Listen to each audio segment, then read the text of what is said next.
Shuf jettanii moo shubbisoota waa'ee sirbaa galma giddu galaana Oromootti baratan birriidhaan kireessatanii fidanii ittiin nu gortu. Dhugaa Waaqayyoo isa jiraataa gadi baanee likkii keenya walitti nu malee jechuudha.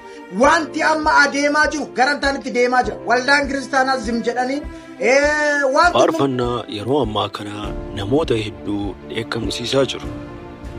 Fafakkeessituu Baay'ee Girmaa Orjirraa.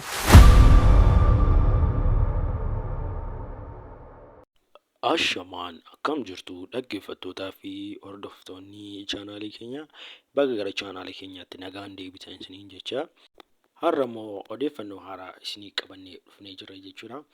Odeeffannoon keenya irraa waa'ee faarfataa Girmaa Orjirraa mata duree faarsaa isaatii fafakkeessituu kan jedhu namoota hedduu kan dheekkamsiisee fi isarratti illee dabalatee namoota hedduu kan dheekkamsiisaa jiru akkasumas illee namootni hedduun kan itti mufatan kan ta'u maaliif itti mufatanii maaltu immoo jira inni immoo maal deebisee maal dubbatee kan jedhu fi kan garaagaraallee qabannee viidiyoo kana keessatti isinii dhufnee jirra. Egaa isinirraa kan eegamu chaanaalii keenya kana sabiskiraayib gochuun akkasumas illee laayik gochuun akkasuma immoo sheerii immoo sooshaal miidiyaa qabdan irratti immoo goggodhaa namoota hedduun biraan gahaa isiniin jenna. Egaa daawwattoota keenya gara odeeffannoo irra qabanneetti isin haa dabarsu. Egaa daawwattoota keenya akkuma beekamu dheengadda kana faarsaa haaraan fafakkeessituu jedhamu Girmaa Orjirraadhaanii faarsaa gara uummataa dhiyaatee ture jechuudha. Sana irratti illee namoonni hedduun mufii fi akkasumas illee baay'ee illee dheekkamaa jiru jechuudha. Sababii bu'aa dheekkamsa sanaa maali yoo jedhamee gara dudduuba isaa yommuu ilaallu faarsaan sun erga gadhiifamee kaasee namoonni dhaqanii gaafa daawwachuu jalqaban faarsaan sun shubbistootaa fi dhiiraa fi durbillee akka walitti sirban faarsicha keessatti argame jechuudha. Akka shubbistoota wantii keessaa fayyadamee akka inni hojjechaa jiru namoonni garaagaraa arganii itti mufachuu jalqabanii jechuudha daawwattoota keenya. Kunis maaf mufatan yoo jedhame faarsaan akka durii faarsaadhaan ta'uu dide sirbatti immoo deebi'aa jira jedhanii keessumaayyuu yaada namoota garaagaraa irraa yoo ilaalu. Shuf jettanii moo shubbisoota waa'ee sirbaa galma giddu galaana Oromootti baratan birriidhaan kireessatanii fidanii ittiin nu gortu.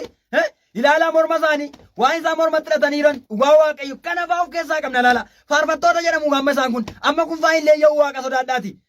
Amma sitti deebisee faawulii hojjechuufi hin dagatte dhugaa Waaqayyo baay'ee nama gadhiisu kana fa'aa Salamoon jedhama kana. Dhugaa Waaqayyoo isa jiraataa gadi baanee likkii keenya walitti nu malee jechuudha.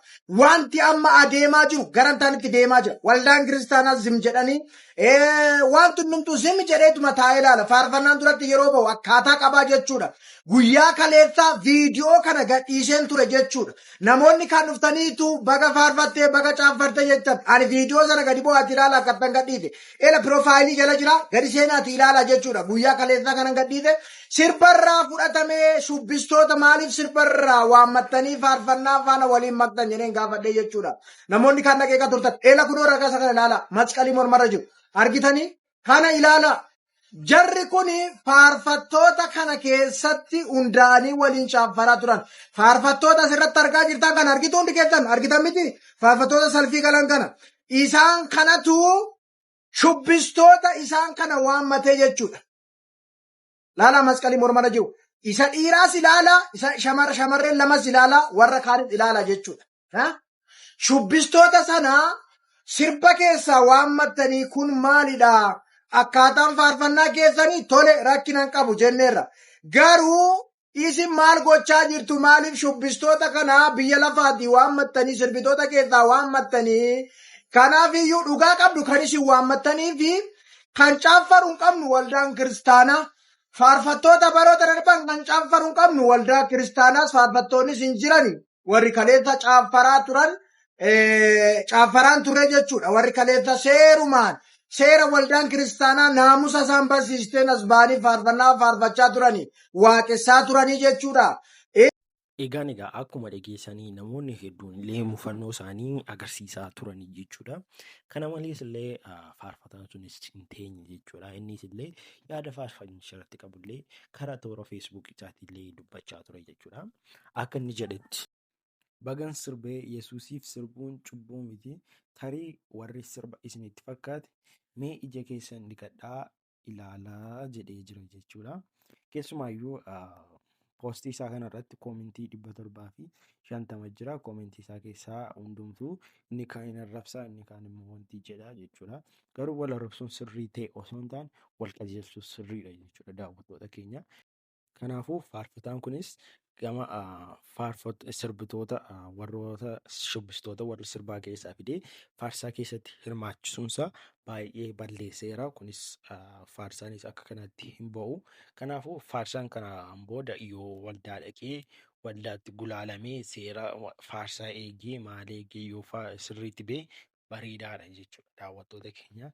Gama isaadhaanis qeequu dhiisnee gama isaadhaanis wanti jechuu dhiisnee innis balleesseera. Akkasumas balleessaan kun immoo karaa fuulduraatti akka itti fufuu hin qabnee fi namoonni illee wal qajeelchuu qabu daawwattoota keenya. Egaa daawwattoota keenya odeeffannoon har'a qabanne irraa immoo kana ture. Amma dhumaatti immoo waan nu daawwattaniif galatoomaa isiniin jecha. Viidiyoo kan biraan amma walitti deebinutti immoo gama kiyyaa nagaatti osoo isiniin hin jedhin dura viidiyoo kanaaf warroonni haaraa taatan immoo chaanaalii keenya kana sabiskiraayib gochuun akkasumas laayik gochuun sheer gochuun illee nu cina dhaabadhaa isiniin jenna. Odeeffannoo babbareedaa akkasii immoo akka qabanne isinii dhufnuuf immoo isinis nu wajjin ta'a isiniin jenna. Egaa daawwattoota keenya odeeffannoon har'a qabanne dhufne kana ture. Amma dhumaatti waan nu daawwattaniif galatoomaa isiniin jecha viidiyoo kan biraa immoo walitti deebinutti gama kiyyaa nagaatti.